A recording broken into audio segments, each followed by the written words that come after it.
di sisi lain, pernyataan presiden itu juga bisa memicu konflik horizontal.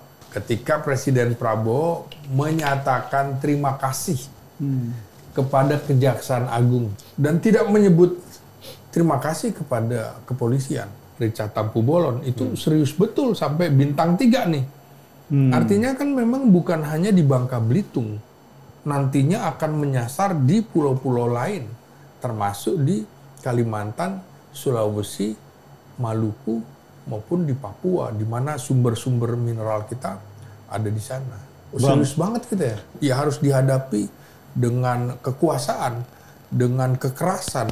Jadi simbol juga pada oknum-oknum aparat negara yang kemungkinan terlibat, udah deh, lu menyerah aja deh. Kalau enggak, gue sikat abis nih. Apakah ini bukan suatu shifting dari coklat ke hijau, Bang? Ini mafia-mafia ini udah masuk ke elit belum, Bang? Kalau misalnya udah masuk ke elit, yakin, Bang?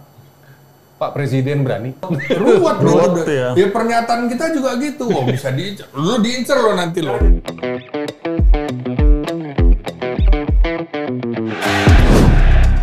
Ketemu lagi.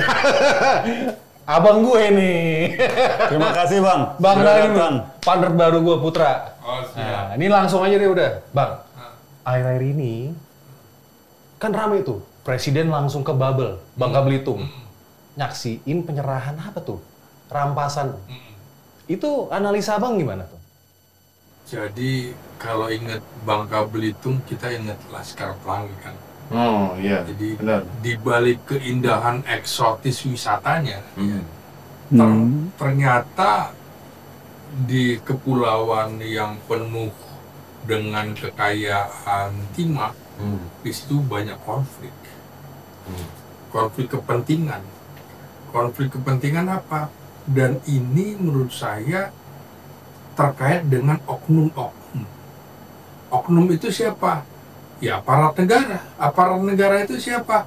Ya kemungkinan oknum kepolisian, oknum militer, oknum kepala daerah, oknum kejaksaan, oknum hakim, banyak di situ terlibat, termasuk tentu saja oligarki hitam. Nah, jadi kedatangan Presiden Prabowo ke Kepulauan Bangka Belitung itu, dan itu 1 hari setelah Hari TNI, menunjukkan secara simbolik nih, menunjukkan bahwa gua akan mengambil tindakan tegas karena banyak kekayaan negara dicuri dari tambang-tambang milik Indonesia. Nah, jadi kita ingat nih, era Jokowi di awal juga gitu, alih-alih akan mengambil kekayaan yang dicuri, tapi akhirnya yang terjadi apa?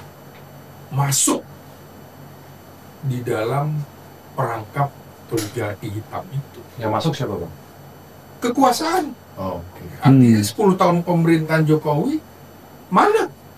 Nah, makanya Presiden Prabowo saya kira belajar dari kesalahan atau terperosoknya pemerintahan Jokowi dalam penanganan kekayaan tambang di Indonesia, khususnya kalau timah itu tentu saja di Bangka dan Belitung. Ini kan kalau kita nyangkul, ibarat nyangkul di pekarangan kita, bawahnya udah timah.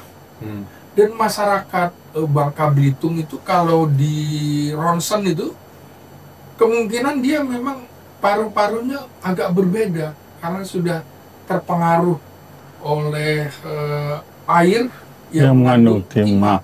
Dan itu bisa dibuktikan sejak tahun 50-an, 60-an, tentara agak sulit menerima tadinya warga Bangka Belitung untuk menjadi militer. Tapi setelah, loh kok hampir semuanya begini, akhirnya ya harus bisa dipahami, bisa diterima. Karena bukan kemauan rakyat yang membuat paru-paru mereka mengandung timah gitu. Nggak, ini gini Bang, menurut Abang kunjungan ini lebih ke arah ke penegakan hukum atau sebenarnya ini cuman pesan politik aja buat pihak-pihak tertentu, Bang.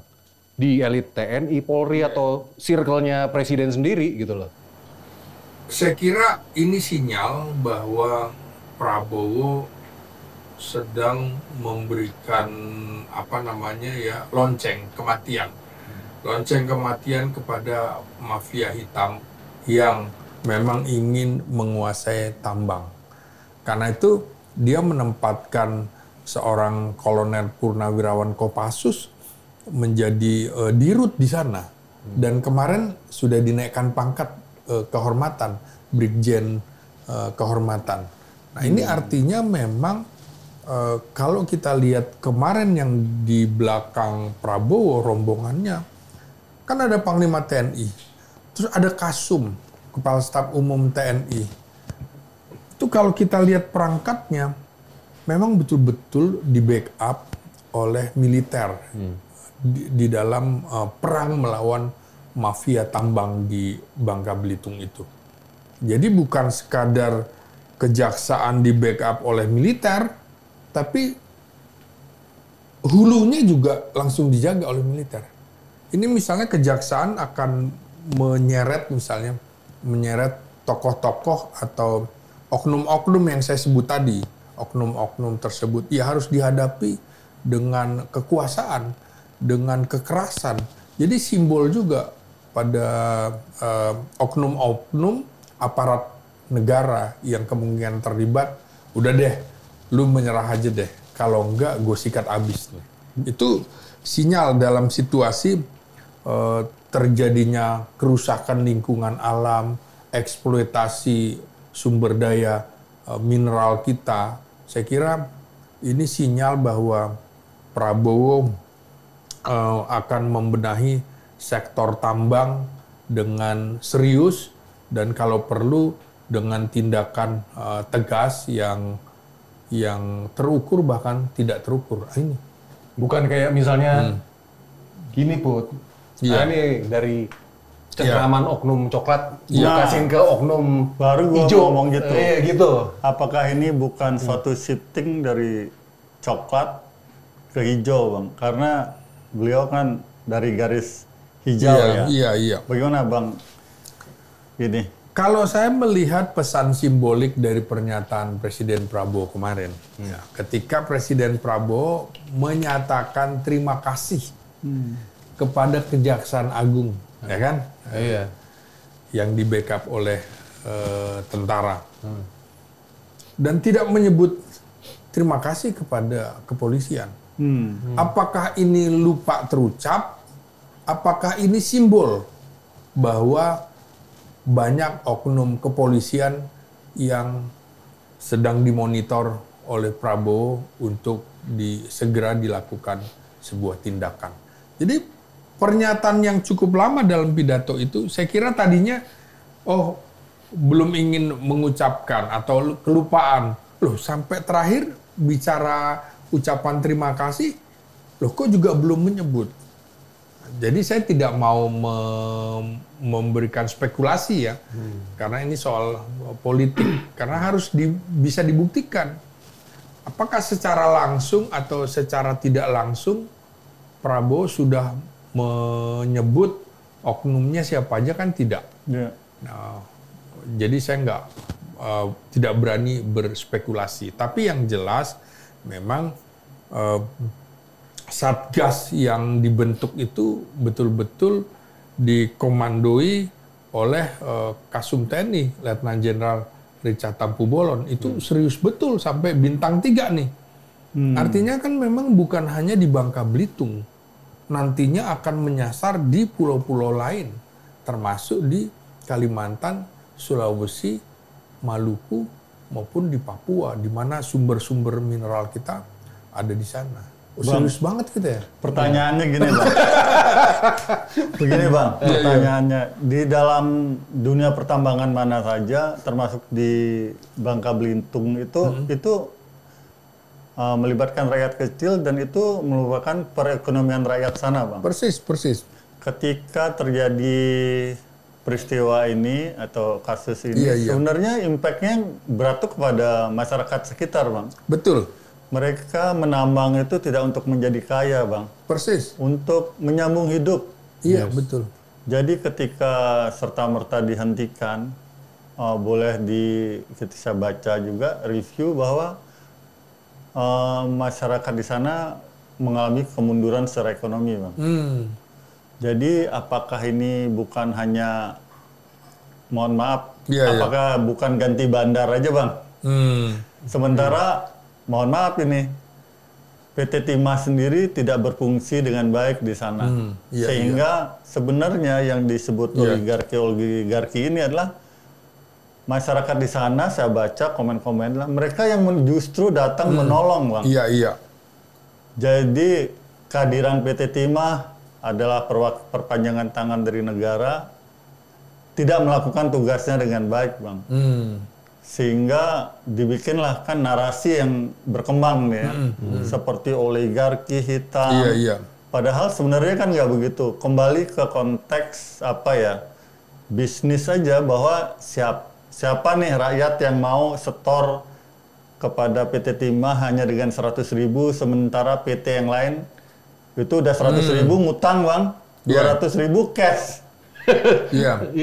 Untuk nyambung hidup ya langsung kasih 200.000 yang cash dong, Bang. Iya. Benar. Nah, coba Bang, bagaimana dari Abang nih? Ya, saya kira ini sumber pendapatan masyarakat. Betul. Kan? Ya. Ketika kemudian ada pelarangan, mereka seperti nggak tahu sumber penghidupan dari mana lagi. Karena itu memang harus dipertimbangkan.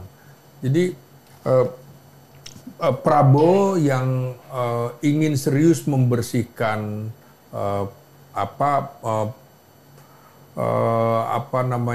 kong-kali-kong dalam pertambangan ini, menurut saya juga dia harus mempunyai kekuatan yang paling stabil. Dia harus mendukung kekuatan yang paling stabil, karena yang dihadapi adalah ekonomi ekstraktif yang dilindungi dengan politik transaksional. Jadi memang ada politik transaksional, yaitu tadi, misalnya untuk rakyat kok kecil, ya kan gitu ya. Tapi untuk yang lain kok besar. Nah, jadi dibayar untuk rakyat kecil, tapi dibayar untuk pihak lain besar. Inilah yang saya bilang ada politik transaksional. Nah, ini sebenarnya upaya Prabowo memukul gong bahwa dia akan melawan mafia-mafia ini, terutama yang kemudian justru menyeret rakyat pada ranah kemiskinan. Kan ironis, di mana ada sumber daya alam, di situ rakyatnya miskin. Kan seharusnya rakyat harus mendapatkan keuntungan dari sektor pertambangan timah ini.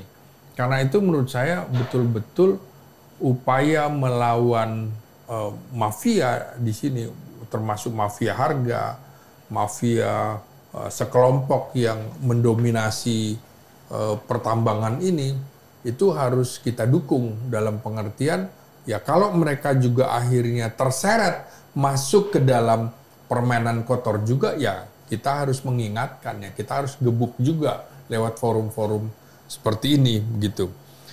Memang ini ada resiko politik yang akan ditanggung oleh Prabowo, karena sekian lama kan mafia itu berjalan. Berani atau tidak, atau berani atau malah nanti akan dikooptasi. Nah, ini sebuah pilihan. Kan biasanya juga mereka tidak akan menyerah begitu aja. Sudah sedemikian rupa, sudah sedemikian lama mereka menikmati semacam hadiah keistimewaan, tiba-tiba dia harus menyerahkan itu. Saya kira mereka tidak akan menyerah begitu saja. Bahkan mereka menurut saya akan berusaha juga melakukan kooptasi terhadap penguasa baru di situ. Mereka harus tetap menguasai. Nah, ini risiko politik yang akan Bang, izin nih, dihadapi Prabowo. Kalau kita melihat sidang dari Timah ini, Bang, kan dasarnya adalah kerugian potensi kerusakan Iya, alam. betul. 271 triliun. Sementara ditimpakan ke dalam satu kasus ini, Bang. Iya. Sementara kehidupan menambang timah itu udah jauh sebelumnya sudah ada. Ya kan kelihatan di sini kan, artinya ada tebang pilih lah. Ada satu narasi yang ingin dibikin sehingga glorifikasi amplifikasi dari masalah ini kelihatan besar. Iya. Kalau mau bicara secara hukum dengan kesetaraan hukum buat setiap komponen, masyarakat di sana semua juga kena, Bang, mestinya. Harusnya. Iya. Idealnya ya, kalau kita bicara ideal. Udah pasti. Nah, bahkan Bang Hotman Paris pun pernah nyeletuk di satu ide. Wah, kalau ini memang seperti itu kasusnya semua orang kena ini gitu. Nah, menurut Abang gimana nih, Bang? Iya. Proses hukumnya ini ya? Iya, saya kira ada dua jalan yang bisa ditempuh Prabowo. Pertama, tentu saja jalan populis. Bagaimana kemudian statement-statementnya menyenangkan rakyat begitu ya. Tapi juga reformatif, artinya dia mengubah, melakukan audit nasional secara besar-besaran. Audit nasional di apa? PT Timah itu, gitu kan. Ini Anda dapat dana dari mana? Rakyat dapat apa? Nah, kemudian juga mencabut izin yang bermasalah, gitu loh. Ya kalau rakyat, ya jangan disamakan dengan perusahaan. Izin-izin yang kemudian justru rakyat tidak bisa mendapatkan penghasilan dari situ. Jadi izin yang bermasalah itu harus ditutup. Nah, kemudian juga menertibkan sektor mafia logistiknya yang membawa satu timah ke pelabuhan atau ke bandara. Jadi yang paling dirindukan rakyat, saya kira dia harus membuka partisipasi bagi rakyat untuk terutama masyarakat adat untuk bisa mendapatkan penghasilan dari tambang timah itu. Itu jalan pertama. Jalan kedua, jalan kompromistis. Artinya tidak terlalu keras terhadap mafia yang sudah berurat berakar di sana, tapi jalan yang kira-kira jalan tengah. Lo nggak boleh dengan cara-cara ini. Lo tetap bisa, tapi caranya ikut aturan. Jadi menyerap kekuatan oligarki ke dalam struktur yang baru. Jadi jangan oligarki berdiri sendiri. Lo harus ikut dengan struktur negara sehingga ada stabilitas politik yang bisa diandalkan, ya masyarakat bisa nerima. Itu sebuah jalan solusi supaya masyarakat juga diberikan partisipasi untuk ikut membangun daerahnya, membangun perekonomiannya dengan turut memiliki tambang-tambang masyarakat. Ya, kalau perlu dihimpun dari rakyat itu, misalnya dalam bentuk koperasi, koperasi rakyat untuk sama-sama menjadi penambang timah tradisional begitu. Ini menurut Abang nih. Iya. Ini mafia-mafia ini udah masuk ke elit belum, Bang? Kalau misalnya udah masuk ke elit, yakin, Bang, Pak Presiden berani gitu loh buat numpas ini semuanya? Ya, itu tadi kan pilihan saya. Dia mau jalan. Mau yang soft apa yang mau ini? Iya. Kan sama saja.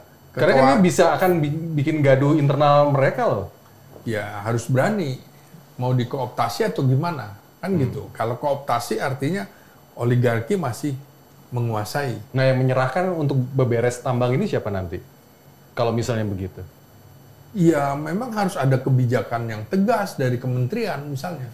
Siapa yang nanganin gitu? Nah, kejaksaan atau siapa atau siapa? Kan gitu. menarik juga secara simbolik juga kemarin Presiden Prabowo tidak menyebutkan terima kasih kepada kementerian ini, ya kan? Kementerian SDM yang dipimpin Bahlil, ada apa? Nah, sehingga itu dia makanya Iya. Pak Presiden Iya. nyebut kerugian 300 T aja. Menterinya Dinaikin jadi 300 dari 271. menterinya diem-diem nyubit-nyubit pahanya bos Danantara Rosan. Nah, itu bacaannya itu gimana tuh? Ribut nah, loh tuh. itu dia. Itu kan ada simbolik politik di Oke. situ ya. Jadi kalau kita memahaminya, tentu saja bisa menimbulkan resistensi luar biasa dari pernyataan simbolik itu. Apakah memang pejabat atau lembaga yang tidak disebut itu berpotensi terlibat? Kan seperti itu. Karena jaringannya menurut saya ya, bukan hanya sudah menjerat ke aparatur negara, penegak hukum, tetapi juga partai politik. Di mana partai politik ternyata juga mendapatkan dana hasil dari situ. Makanya babaliut kata orang Sunda gitu kan. Semuanya terlibat gitu ya. Nah, dengan kehadiran Presiden Prabowo kemarin untuk penyerahan 6 aset PT yang terlibat dalam kasus Timah ini ke PT Timah ya. Tapi kan terjadi resistensi di masyarakat tuh Bang. Apakah ini kita bisa baca masyarakat sendiri sebenarnya lebih banyak merasakan kerugian atas diangkatnya kasus ini karena sebenarnya itu bukan realitas yang terjadi tapi narasi. Narasi politik lah. Sehingga rakyat tetap menjadi korban Bang. Bagaimana Bang? Maksudnya rakyat ya gitu-gitu aja udah. Gitu-gitu aja. Gitu-gitu aja. Ganti pemain aja nih gitu. Nah, kita harapkan nggak begitu kan. Jadi memang pidato Presiden Prabowo tanpa teks itu di Bangka Belitung sebenarnya bisa menjadi momentum perubahan di tingkat lokal. Dia bisa merebut simpati masyarakat. Nah, kemudian juga simpati masyarakat yang tertindas dengan ekonomi pertambangan yang selama ini terjadi. Nah, kemudian juga di sisi lain pernyataan presiden itu juga bisa memicu konflik horizontal. Konflik horizontalnya itu tadi, misalnya masyarakat diuntungkan, ya kan? Tapi kan ada masyarakat yang bekerja sama di bawah perusahaan-perusahaan oligarki hitam itu. Bisa juga ini kemudian akan menjadi konflik horizontal di antara masyarakat. Ya ini yang harus diantisipasi oleh aparat negara. Juga bisa juga ini kemudian menimbulkan konflik vertikal antara rakyat dengan perusahaan PT Timah gitu loh. Oh, lu ternyata selama ini benar-benar kaki tangan oligarki hitam lo nggak berpihak ke gua. Sampai presiden berbicara seperti itu. Kan artinya pidato presiden berusaha mengambil simpati masyarakat bahwa dia pro rakyat untuk membersihkan tambang ilegal di Kepulauan Bangka Belitung dan juga melibatkan tokoh-tokoh berpengaruh yang secara kuat memiliki kekuasaan misalnya militer itu. Jadi seperti itu. Bang, kalau saya melihat izin nih Bang. Iya. Karena mungkin akhirnya ada oligarki masuk begitu ya. Karena tidak adanya kehadiran negara di dalam tata niaga ini. Namanya pengusaha mengambil kesempatan. Iya. Tapi kalau negara hadir tentu harus mengatur gitu kan. Sehingga semua berjalan lancar, baik ke masyarakatnya, ke pengusahanya, layak untuk mendapat untung. Cuman kan diatur semua Bang. Sehingga tidak terjadi, boleh dibilang di negara ini tidak dikuasai oligarki zaman ya harusnya negara hadir di dalam ini. Menurut Bang Giting ada kealpaan negara nih di sini. Iya, pernyataan Prabowo itu kan mengindikasikan dia sedang mengumandangkan perang melawan mafia tambang. Ya artinya memang sudah bukan pakai kata-kata implisit lagi, tapi pernyataan eksplisit dia menyatakan perang terhadap mafia tambang dan sekaligus karena dia sebagai politikus dia akan mendapatkan modal sosial politik yang lebih bahwa dia mendukung rakyat untuk membasmi mafia tambang di Bangka Belitung. Dia akan memanfaatkan momentum itu untuk keuntungan suara dia ke depan yang ini tidak dilakukan oleh Presiden Jokowi. Karena alih-alih di awal seperti itu, ternyata mafia tambang di era Jokowi semakin meningkat. Itu kan yang seperti saya bilang, jangan-jangan memang negara terkooptasi oleh mafia hitam sebelumnya. Makanya Prabowo akan melawan dengan keras. Nah, sebaliknya menurut saya, kalau ini hanya pidato tanpa tindakan, misalnya tidak ada yang diumumkan ini tersangka, gitu, itu dia bisa dianggap omong kosong. Jadi omon-omon ya Bang? Omon-omon. Nah, kita tunggu setelah kunjungan Presiden Prabowo dari Bangka Belitung, adakah oknum aparat negara yang dijadikan tersangka? Adakah oknum mafia hitam yang nantinya ditangkap oleh Kejaksaan Agung? Kejaksaan Agung sudah mengungkapkan bahwa dia berhasil mengembalikan sekian. Loh, tapi orangnya mana? Orangnya nggak ada. Nah itu sudah yang kita sekarang sedang menunggu. Orangnya harus elit, bukan operatornya. Ini yang ditunggu publik. Bang, tapi ada yang bilang loh Bang, ini bukan cuma soal ekonomi. Ini adalah politik sumber daya. Persis. Iya kan? Iya. Bener nggak sih nih Bang? Ada misalnya nih karir oknum perwira itu sebetulnya tergantung juga dengan kepentingan tambang. Makanya berbondong-bondong ada oknum itu backingin tambang A, tambang B, tambang C gitu. Menurut analisa Abang apa? Ya memang negara ini berada di bawah bayang-bayang oligarki hitam. Artinya mereka bisa mengendalikan karir seseorang, kan gitu. Misalnya untuk naik ke posisi elit, mereka dilindungi, mereka dibayar oleh pemegang keputusannya, dibayar supaya ini menjadi orangnya. Mereka pasti berkepentingan, terutama di mana? Di organisasi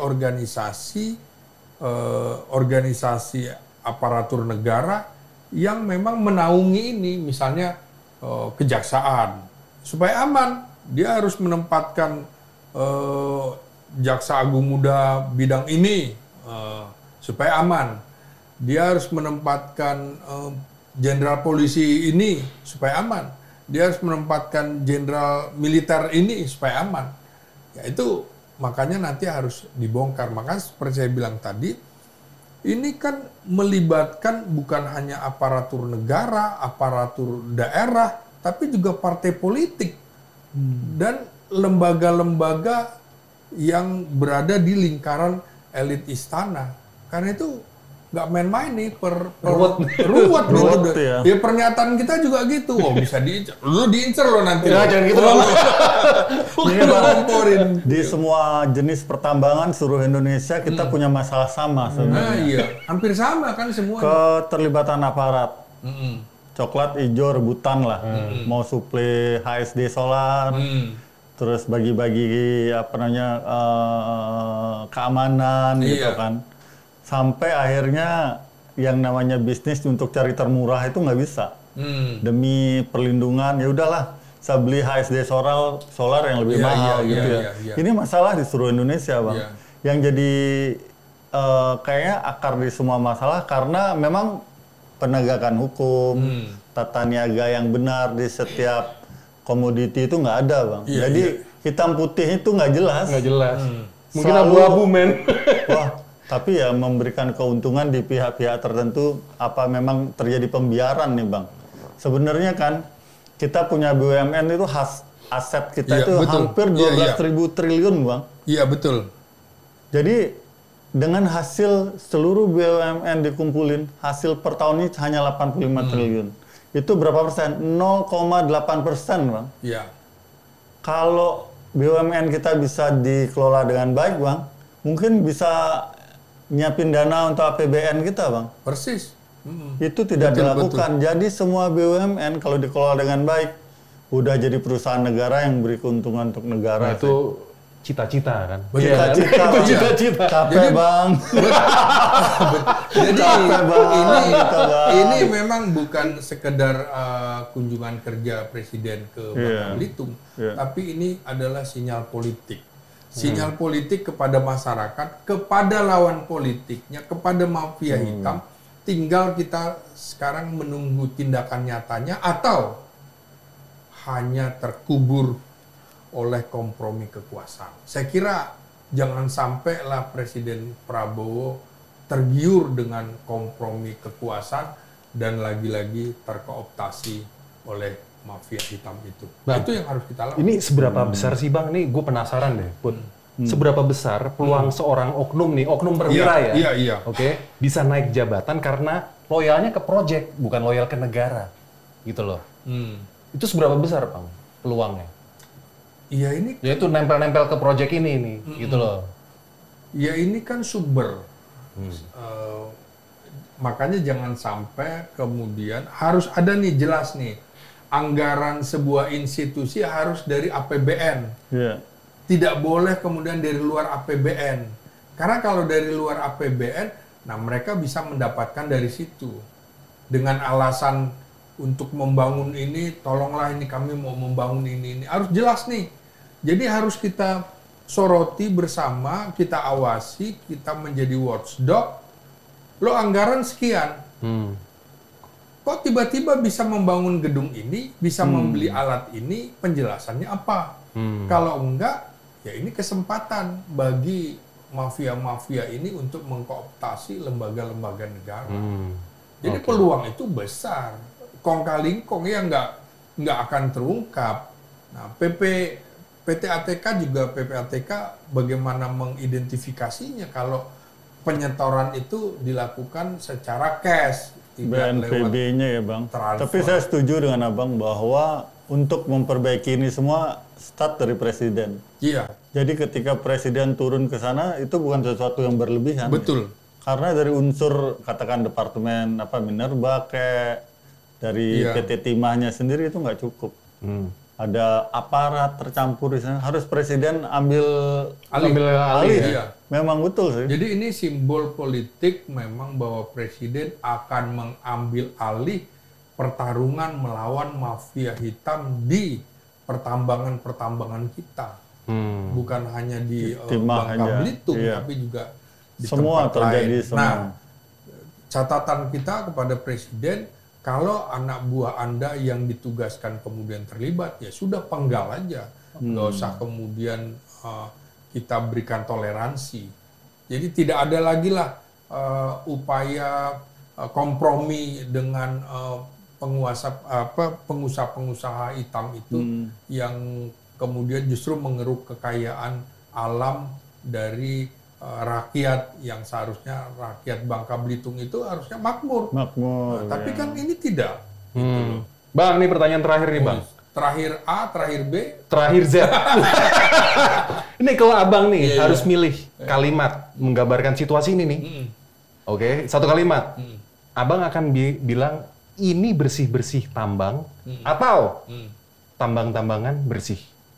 Pilih yang mana? Iya, yang pertama dong. Bersih-bersih tambang. Oke. Ciao. Ya. Terima kasih.